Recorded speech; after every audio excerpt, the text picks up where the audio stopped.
الحمد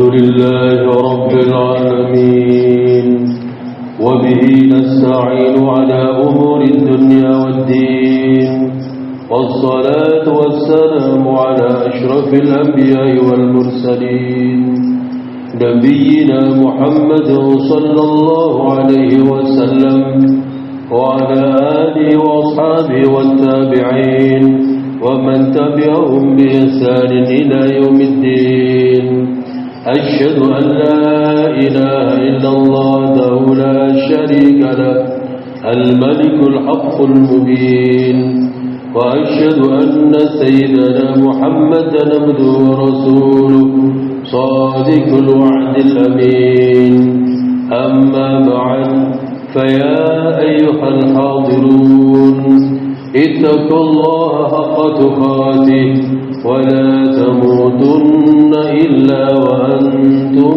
مسلمون فقال الله تعالى وما يتبع أكثرهم إلا ظنا إن الظن لا يغني من الحق شيئا إن الله عليم بما يفعلون.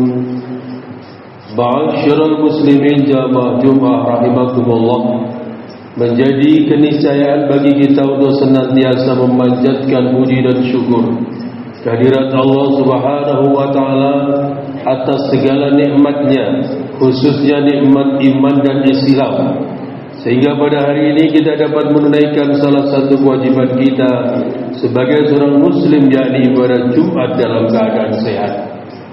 Pada kesempatan khutbah kali ini, khatib mengajak kepada diri pribadi dan jamaah sekalian untuk terus meningkatkan ketakwaan kepada Allah. Dengan cara apa? Dengan senantiasa berupaya sekuat jiwa dan raga menjalankan perintah Allah dan menjauhi larangannya. Takwa akan membawa kita kepada surganya Allah, sebagaimana disebutkan dalam sabda Nabi, Su'ila Rasulullah an aktsari ma yudkhilun nasal jannah qala taqwallah wa husnul khuluq, yang artinya Rasulullah pernah ditanya perihal sesuatu yang paling banyak menyebabkan manusia masuk surga. Ia menjawab, takwa kepada Allah dan akhlak yang baik. Hadis riwayat Abu Hurairah. Ma'asyiral muslimin rahimakumullah, kali ini khatib akan mengajak jamaah untuk bermuhasabah di bulan Sya'ban yang penuh dengan keberkahan ini.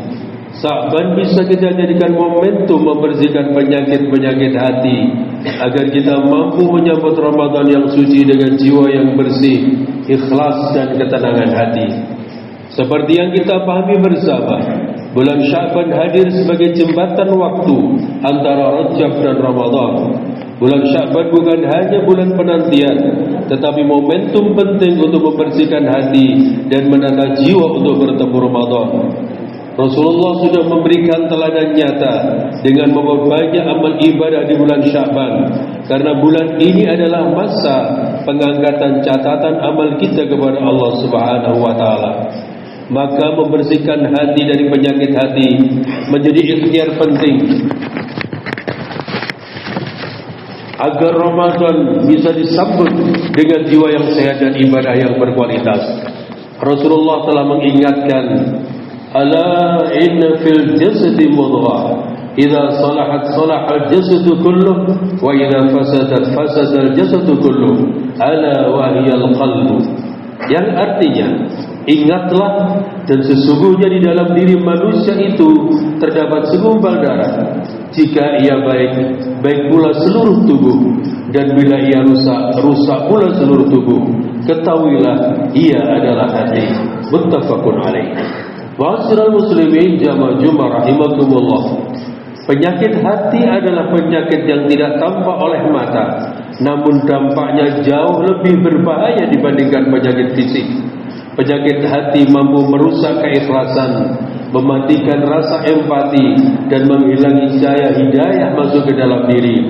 Dan bulan Sya'ban menjadi waktu yang tepat untuk muhasabah dan membersihkan diri dari penyakit-penyakit tersebut. Di antara penyakit hati yang harus kita bersihkan dari hati kita adalah iri dan dengki atau hasad. Hasad adalah perasaan tidak suka terhadap nikmat yang diberikan Allah kepada orang lain, disertai keinginan agar nikmat tersebut hilang. Penyakit ini sangat berbahaya karena dapat menghapus pahala amal kebaikan sebagaimana api melahap kayu bakar. Hasad juga menumbuhkan kebencian, memutus silaturahmi dan merusak persaudaraan. Allah Subhanahu wa taala berfirman, Bismillahirrahmanirrahim, wa la tatamannaw ma faddalallahu bi ba'dukum 'ala ba'd. Yang artinya, janganlah kamu berangan-angan iri hati terhadap apa yang telah dilebihkan Allah kepada sebagian kamu atas sebagian yang lain. Surat An-Nisa ayat 32. Mari hilangkan iri dan dengki dengan memperbanyak syukur, menyadari bahwa rizki telah diatur Allah dengan adil, mendoakan kebaikan bagi orang yang diberi nikmat, serta menanamkan keyakinan bahwa nikmat orang lain tidak mengurangi jasa kita sedikit pun. Ma'asyiral muslimin rahimakumullah. Penyakit hati selanjutnya yang harus kita hilangkan adalah sombong atau takabur dan membanggakan diri atau ujub. Penyakit ini sangat berbahaya karena menjadi sebab tertolaknya kebenaran dan terhalangnya seseorang dari surga, sebagaimana kesombongan iblis yang menolak perintah sujud kepada Nabi Adam.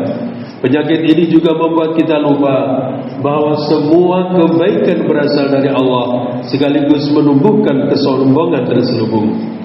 Dalam Al-Quran, Allah melarang sikap sombong dan membanggakan diri. Bismillahirrahmanirrahim.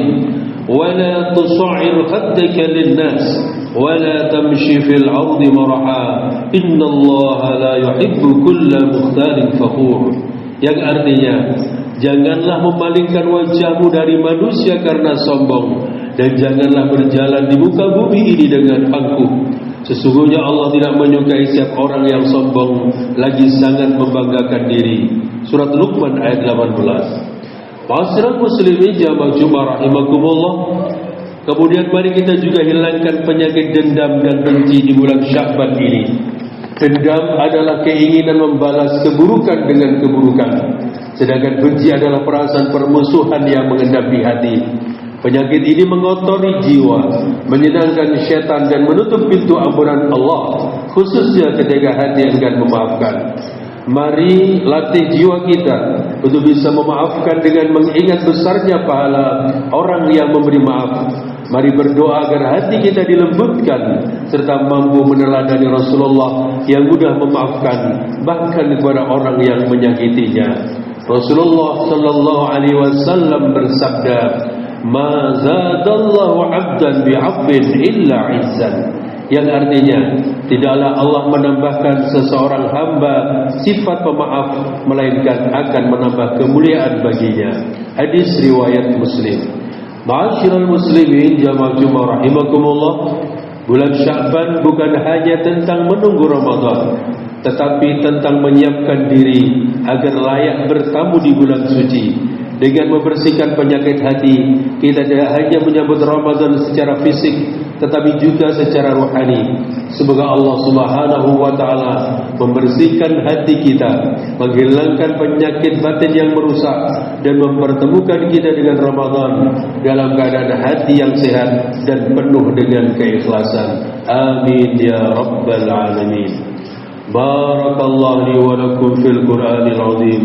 ونفعني وإياكم بما فيه من الآيات والذكر الحكيم وتقبل الله مني ومنكم تلاوته إنه هو السميع العليم. أقول قولي هذا وأستغفر الله العظيم لي ولكم ولسائر المسلمين والمسلمات فاستغفروه إنه هو الغفور الرحيم. اللهم صل على سيدنا محمد وعلى آل سيدنا محمد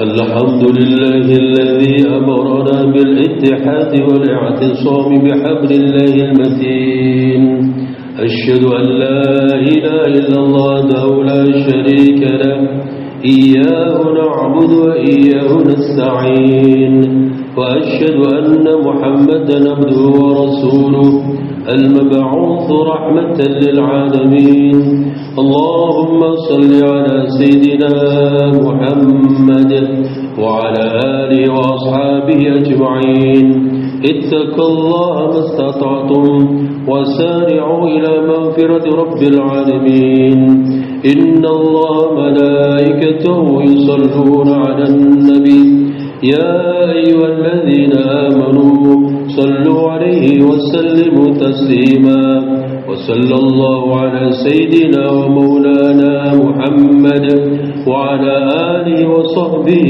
وسلم اللهم اغفر للمؤمنين والمؤمنات والمسلمين والمسلمات الأحياء منهم والأموات إنك سميع قريب مجيب الدعوات ويا قاضي الحاجات برحمتك يا أرحم الراحمين اللهم إنا نعوذ بك من عذاب جهنم ونعوذ بك من عذاب القبر ونعوذ بك من فتنة المسيح الدجال ونعوذ بك من فتنة المحيا والممات اللهم إنا نعوذ بك من الهم والحزن ونعوذ بك من العجز والكسل ونعوذ بك من الجبن والبخل ونعوذ بك من غلبة الدين وقهر الرجال ربنا آتنا في الدنيا حسنة وفي الآخرة حسنة وقنا عذاب النار عباد الله إن الله يأمر بالعدل والإحسان وإيتاء ذي القربى وينهى عن الفحشاء والمنكر والبغي يعظكم لعلكم تذكرون فاذكروا الله العظيم يذكركم ودعوه يستجب لكم ولذكر الله أكبر